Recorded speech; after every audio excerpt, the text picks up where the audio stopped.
It's Tuesday, September 17, 2024. I'm Albert Mohler, and this is The Briefing, a daily analysis of news and events from a Christian worldview. One of the persistent and morally grave errors of our time is what's become rather commonplace, where people talk about the war between Israel and Hamas as if it's a war between two equal adversaries. And of course, it is not. Israel's a nation. It is a credible nation. It is a member of the United Nations. It has an elected government. It is a nation in the family of nations. It bears responsibility as a nation, and it bears the responsibility to defend itself as a nation, which it has done, which it has had to do bravely over and over again ever since it declared its national existence back in the late 1940s. And Hamas is not a nation. Hamas is a terrorist organization. Hamas is not a member of the United Nations. Of course not. That's ludicrous. It is not a member of the family of nations. That's ridiculous.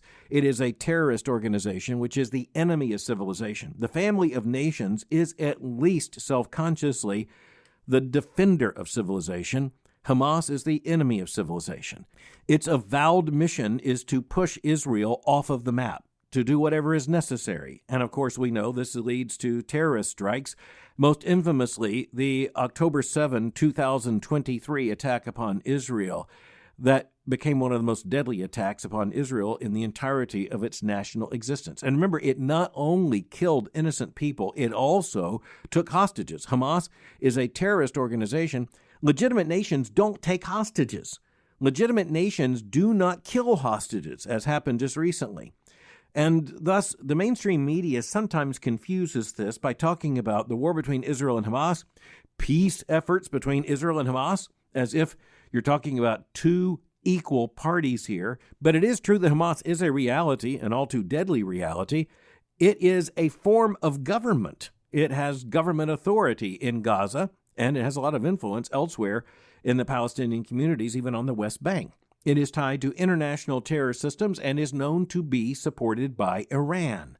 So we know all of this, and the mainstream media sometimes confuses this, but when the mainstream media gets something like this right, we need to credit it. This happened over the weekend. It happened Sunday, front page of the New York Times. By the way, the upper left hand of the front page in the print edition. So that's drawing attention to the story. And I'm saying the story is very credible, and in moral terms, it's extremely important. The headline, Hamas uses brutal tactics to keep its grip on Gaza. Subhead, group puts Palestinian civilians in peril in war and violently represses dissent. It's a team of reporters for the Times who produced this story. And I'll tell you the two main points are these. Hamas is a terrorist organization, and one of the ways it stays in power is by exercising terror on its own people. There's also an open acknowledgement in this report of what we know, and a fact to which we have to return over and over again, and that is that Hamas intentionally mixes its militant soldiers with the civilian population in order to do two things: to make the civilian population suffer and also to increase the moral cost to a nation like Israel in making an attack upon the troops, the soldiers, the armed agents of Hamas. The group intentionally embeds itself with civilians in order to make civilian casualties unavoidable. And the political pressure it knows is absolutely massive. Now, Israel at this point is refusing to play the game of simply surrendering to Hamas. And what you see is the world community, and this includes European allies and also, at least to some extent, the Biden administration, sending mixed signals. One signal is unconditional support for Israel, but then a condemnation of specific acts. But the United States is not seen as credible in this, in that kind of accusation, because there are no apparent consequences. And the reason is inside the Biden administration is just as aware of the challenge Israel faces as any other government. It knows exactly what's going on. It simply is playing the game of acting as if, at times, it doesn't have a clue what's going on. Or to speak more carefully, it acts like, at times, Israel should be criticized for doing what, to be honest, the United States would do under the same circumstances.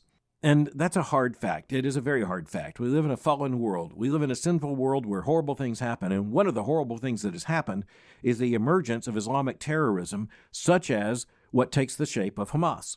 So let me go back to that New York Times article. Remember, the headline is that Hamas uses brutal tactics to keep its grip on Gaza.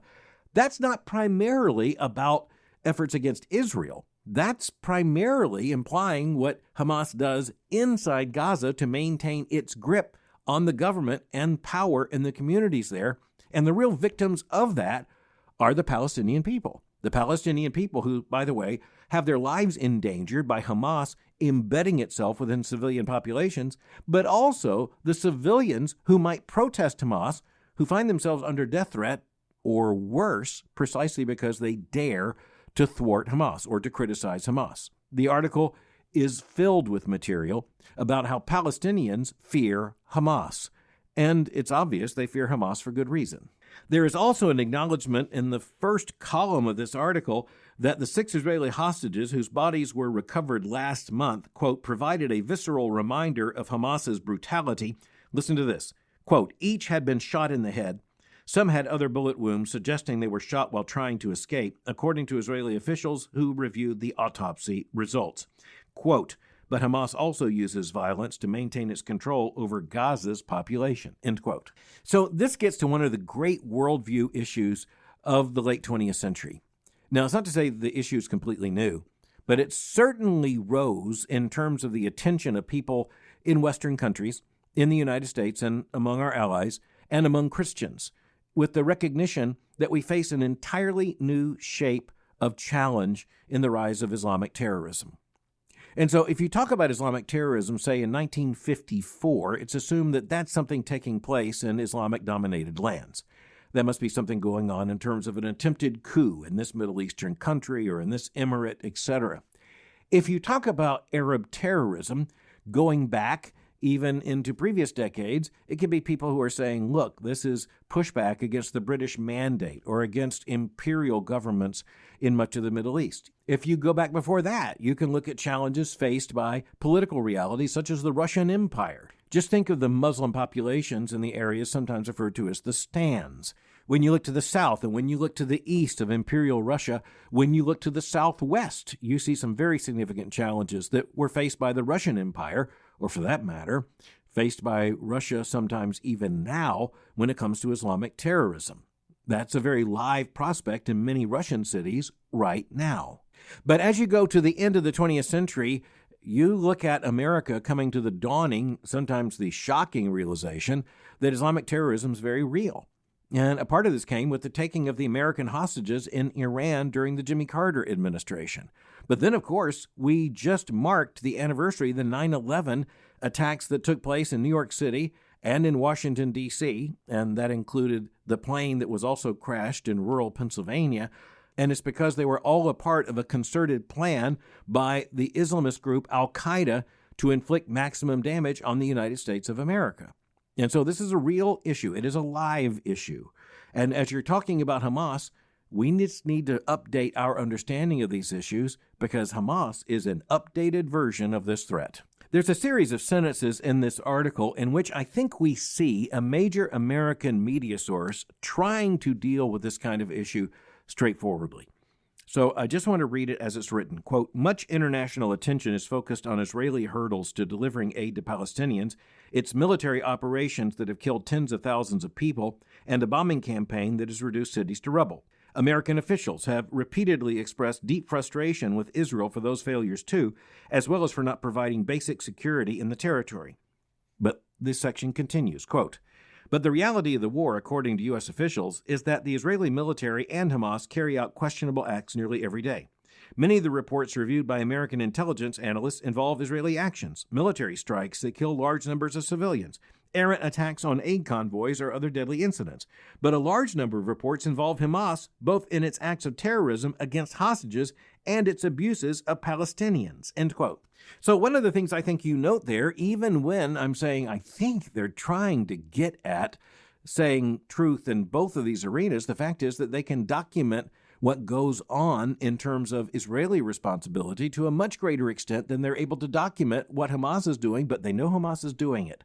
And so there's a sense in which, once again, the key critical understanding that Israel is a legitimate government and a legitimate state, and Hamas is a terrorist organization, and the distinction has to be made when you're looking at combat, you're looking at this kind of military operation, well, you end up with Israel having far more documentation precisely because it's Israel than you find among Hamas. And there are far too many people who are afraid to say the truth about Hamas because, after all, there are credible reasons why they would fear for their lives. One Palestinian person cited in the article said, quote, "I'm totally against mixing prisoners and civilians, but he was a lawyer, we are told, quote, who spoke on the condition that only his first name be used to avoid retribution from the Hamas authorities. Quote, we saw what the operation resulted in. It was horrific, a very high price," end quote. The article also documents the fact that Yahya Sinwar is, quote, the unchallenged leader of Gaza. And I continue, quote, "While his day-to-day control of the government is attenuated as he tries to avoid being captured or killed by Israel, he still sets the broad goals and policies for Gaza according to the officials briefed on the intelligence," end quote. Let me remind you that he is the person Western authorities are absolutely certain plotted and planned and directed the murderous attack of October the 7th against Israel. And so Israel knows who it's dealing with here. And so, honestly, do the leaders of other nations, including the leader in the White House. He knows what's going on here. This is part of the reason why the United States has to keep repeating the fact that we are standing by our ally, Israel, and at the same time, what you see among many Western allies is a refusal just to state adequately that when we're talking about Israel's effort against Hamas, we're not talking about two governments, we're not talking about two legitimate entities, we're talking about a nation defending itself against a terrorist organization. And we also see that the people on whose behalf supposedly the terrorists are acting are terrorized themselves by the terrorist organization. Who would have thought?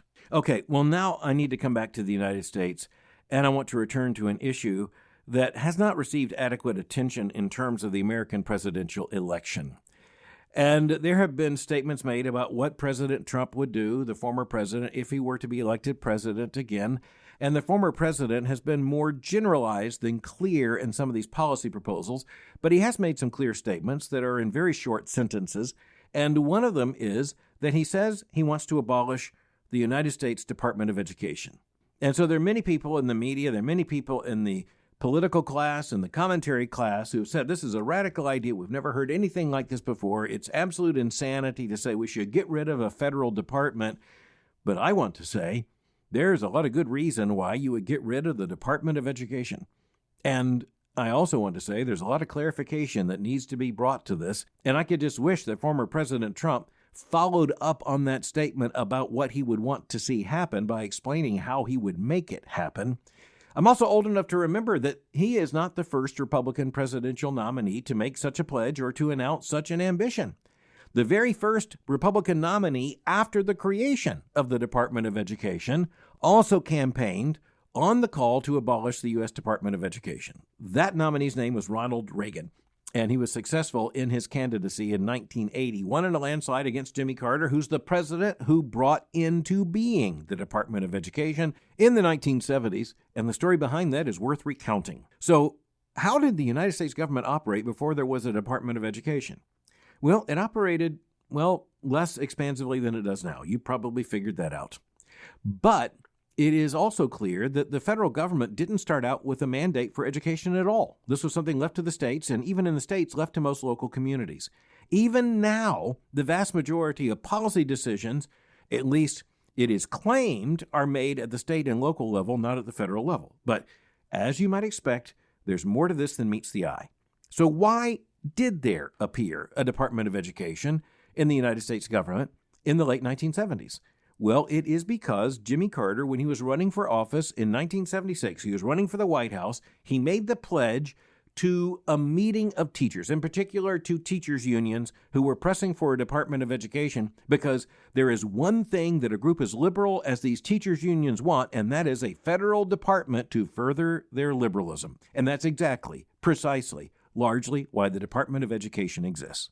So I decided to go back in the archives, and this particular archive is dating all the way back to 1981, and I'll just cite this article that appeared in 1985, looking back at this, the Los Angeles Times, in a UPI report, quote, President Reagan, citing little congressional support, will not recommend closing down the education department. And then the next words, a major goal when he took office in 1981, it was revealed today. So this revelation is that the Reagan administration, after having run on a platform to abolish the Department of Education, was backing off. Why did it back off? Well, very clearly because it didn't have adequate political support. President Reagan said then, in 1985, even as his administration is backing off of a call to abolish the Department of Education, it did so because even too many Republicans in Congress were supportive of the Department of Education. Or to put it more accurately, even as the press reports were clear, it's not so much that they were for the Department of Education as that they were for getting reelected, which meant not having the active opposition of the labor unions who have organized on behalf of public school teachers. And so the machine won. President Reagan said, quote, "As you know, I previously recommended the abolition of the Department of Education." He went on and said this, quote, "This was because I believed that federal educational programs could be administered effectively without a cabinet-level agency." President Reagan went on to say then, quote, "While I still feel that this is the best approach, that proposal has received very little support in the Congress," end quote. A reminder that a president can sign legislation causing the Department of Education to be established, but a president cannot, by executive order, eliminate a federal agency, though it must surely be tempting.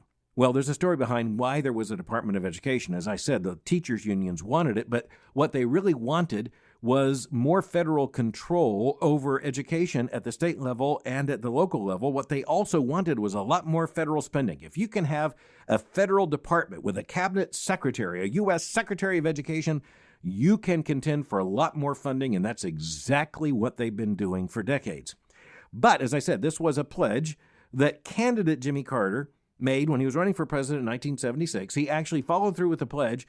Before that, where was education? It was in a federal department that came into existence in 1953, known as the Department of Health, Education, and Welfare. It was known as HEW.